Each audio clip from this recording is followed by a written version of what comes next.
The 12 tribes of Israel. The tribe of Levi.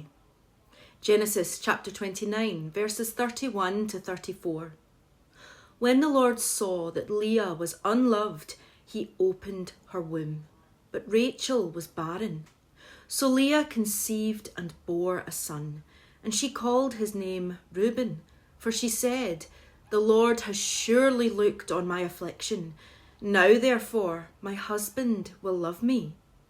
Then she conceived again and bore a son, and said, "Because the Lord has heard that I am unloved, he has therefore given me this son also." And she called his name Simeon.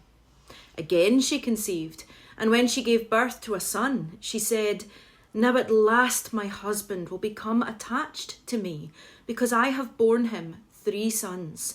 So he was named Levi.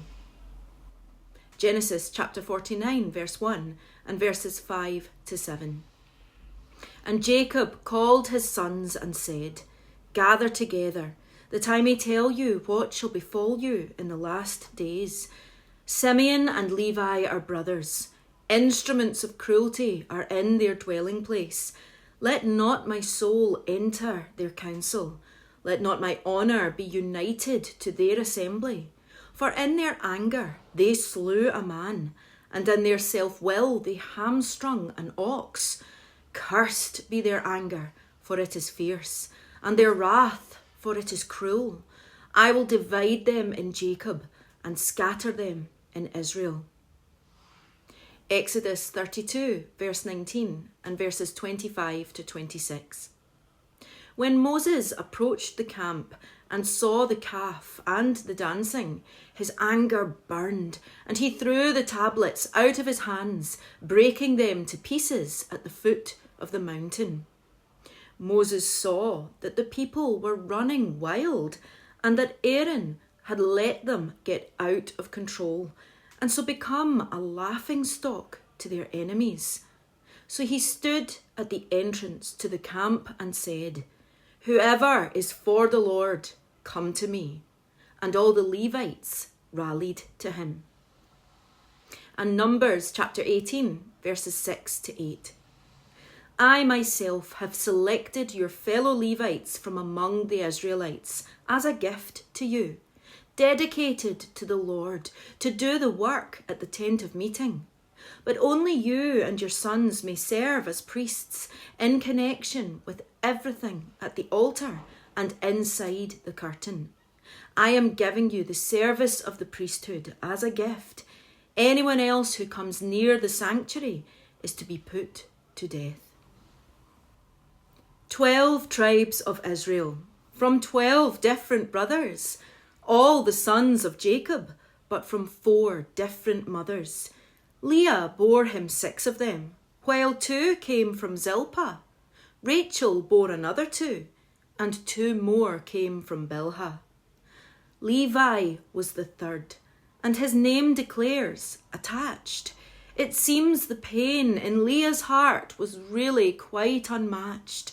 3 times she called for Jacob through the choosing of each name, and yet he shunned her every time. Poor Leah hoped in vain. Her husband didn't grow in his affections for his wife. His hardened heart towards her brought much anguish to her life. And as we saw with Simeon, more grief was yet to come. Jacob's words a warning to his violent, vengeful son. Levi acted harshly, an accomplice to his brother, murdering the innocent alongside one another. Jacob's words of prophecy condemned their brutal crime, and so the tribe of Levi would be scattered over time. Yet thankfully, this scattering was not the tragic end. Their faithfulness would mean this tribe could be repaired again. As helpers to the priesthood, they would serve among the nation. The tribe of Levi shows, with God, there's room for restoration. Psalm 80, verse 3. Restore us, O God. cause your face to shine, and we shall be saved. 1 John chapter 1, verse 9. If we confess our sins, he is faithful and just to forgive us our sins and to cleanse us from all unrighteousness.